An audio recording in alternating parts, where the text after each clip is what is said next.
As well known as Gene Hackman was, neighbors tell us that he and his wife led intensely private lives here in Santa Fe, their longtime home. Oscar-winning actor Gene Hackman and his wife, whose bodies were found in their Santa Fe home. Some blood pressure and thyroid medication record inside the home as they hunt for more clues. Our community lost a giant, and I lost a dear Gene Hackman. Gene Hackman, the celebrated actor known for unforgettable roles in films like The French Connection and Unforgiven, left Hollywood and fans in shock when he and his wife, Betsy Arakawa, were found dead in their New Mexico home. Questions, suspicions, and rumors swiftly followed as investigators discovered a puzzling scene, a silent house, scattered medication, and signs of advanced decomposition. The curious discovery and early speculations. News of Gene Hackman's and Betsy Arakawa's deaths broke when two maintenance workers arrived at their Santa Fe estate for a routine task. Upon finding the front door ajar, the workers stepped inside and encountered a chilling hush. In one part of the mansion lay the body of the legendary actor, 95 years old, frail from age, but still recognized for his larger-than-life persona. Nearby were his cane and sunglasses, as though he had put them aside only moments before succumbing to fate. Farther inside the home, Betsy was found in the bathroom. The space around her told a disturbing story: scattered pills, an open prescription bottle on the vanity, and a small space heater tipped over on the floor. Additionally, the presence of 3 pets, 2 alive but severely malnourished and 1 lying dead in a crate, added to the eerie evidence of neglect.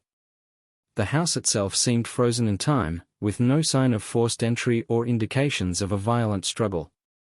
Understandably, early speculations filled headlines. Some hypothesized natural causes, pointing to Gene's advanced age. Others suspected carbon monoxide poisoning, often a silent killer in older homes, though authorities soon ruled this out when inspectors found no gas leaks. Meanwhile, some raised the possibility of foul play. How could 2 people die simultaneously, especially a famously robust actor and a wife still in her 60s, without leaving behind more conclusive clues? Investigators and medical examiners rushed to collect forensic samples, searching for anything unusual in the home's air quality, water supply, or medication. Friends and fans looked on in disbelief, for it seemed unthinkable that a movie icon with a loving partner and caring family could vanish from public view so thoroughly. Exploring possible causes. With the discovery of scattered pills near Betsy's body, authorities naturally considered an accidental or intentional overdose. The idea gained traction given the telltale signs: an open bottle, scattered medication, and no obvious sign of forced ingestion. If Betsy struggled with chronic pain or anxiety, as many speculated, a misuse of prescriptions might have led to fatal consequences. Yet, any assumption of overdose left open the question of Gene's cause of death. Could he have passed away naturally merely hours or days before or after Betsy? An alternative theory hypothesized simultaneous health emergencies. Gene, at 95, wasn't a stranger to age-related problems. He had needed an angioplasty in his 60s and had faced a serious bike accident in his 80s. Betsy, meanwhile, was younger but not necessarily immune to an unexpected medical crisis. Some postulated that if Gene suffered a stroke or heart attack, his wife could have panicked, accidentally overdosing on medication that was meant to help him, or vice versa. This scenario might explain the physical distance between their bodies, as each succumbed to separate emergencies while helpless to save the other. Others were convinced a quiet intruder or unknown party was involved, pointing to the open door and the bizarre state of the house.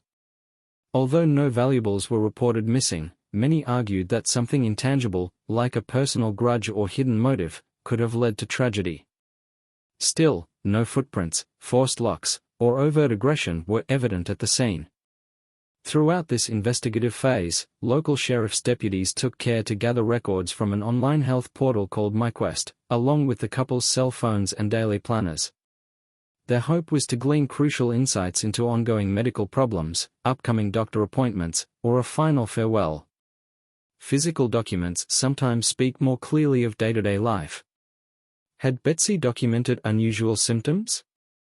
Had Gene missed a key appointment that might hint at a sudden decline? Onlookers recalled that while Gene had retired from acting, he was known to keep active with writing, painting, or simply enjoying the quiet life in New Mexico. Betsy was equally lively, supporting her husband through each new hobby or project. Would they truly abandon themselves to an accident without seeking help, especially in a well-equipped home with phones and resources within arm's reach? Family insights and reactions. From shock to speculation, as news of Gene Hackman's death went public, Hollywood lit up with heartfelt tributes. Former co-stars fondly recalled his roles in Bonnie and Clyde, The French Connection, and his comedic turn as Lex Luthor. Celebrities like Clint Eastwood and Morgan Freeman voiced their admiration for Hackman's authenticity. Both on camera and in private life, Gene Hackman and Betsy Arakawa appeared to share a strong bond.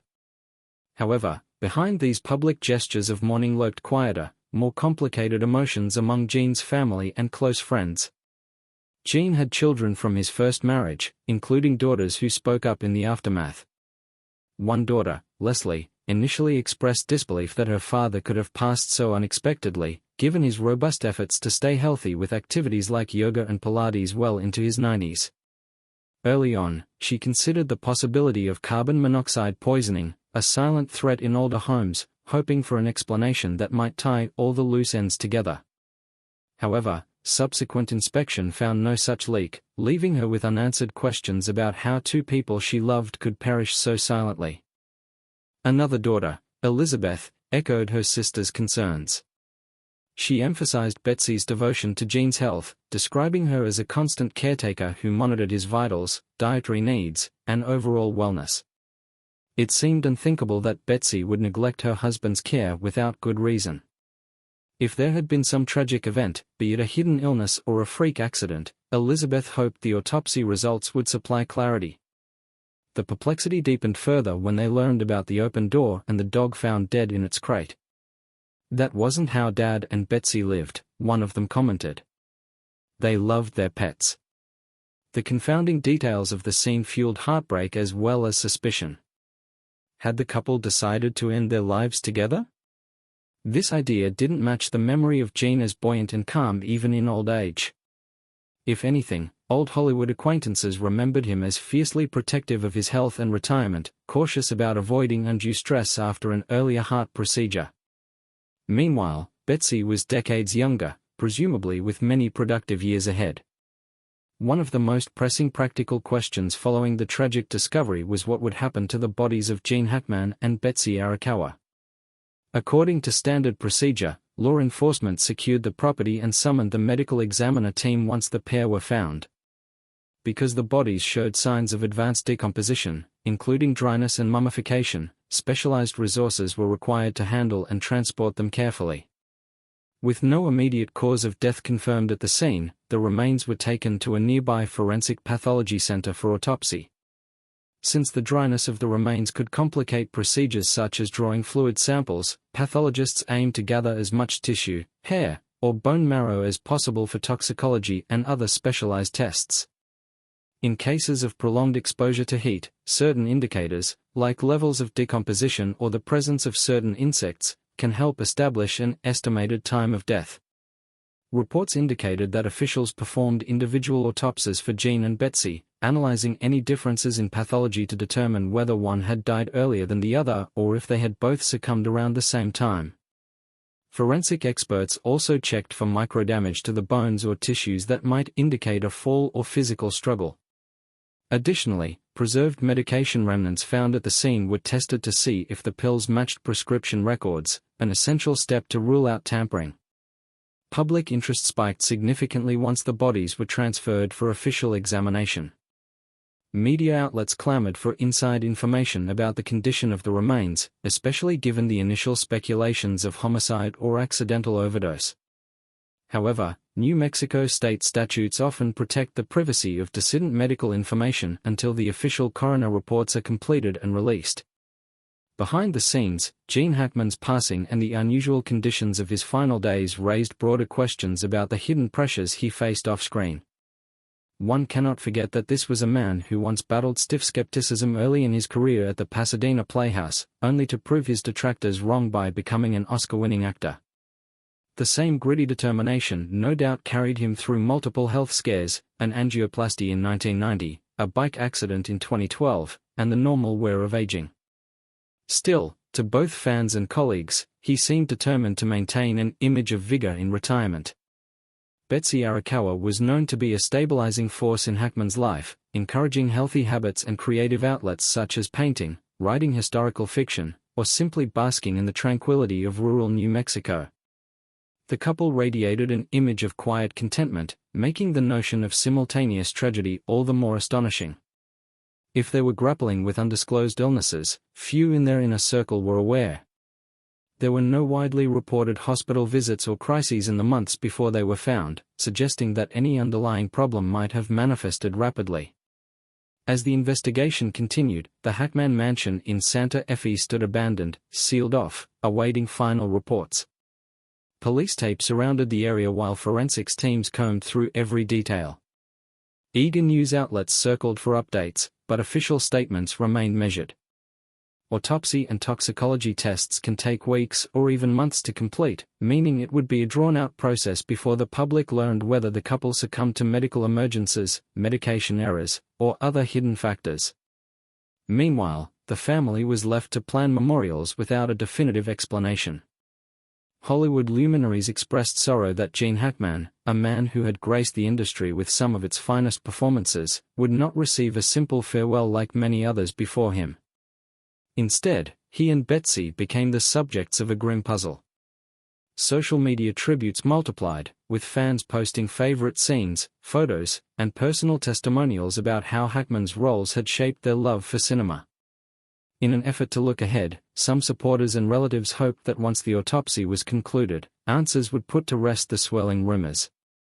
Whether the couple died from an unfortunate combination of age and medical factors or whether there was a hidden dimension to their final hours, no one wanted the memory of Gene Hackman overshadowed by lurid conjecture. At minimum, they sought a respectful resolution, a fitting funeral or graveside ceremony that would focus on the couple's legacy of love, not on the strange circumstances of their end.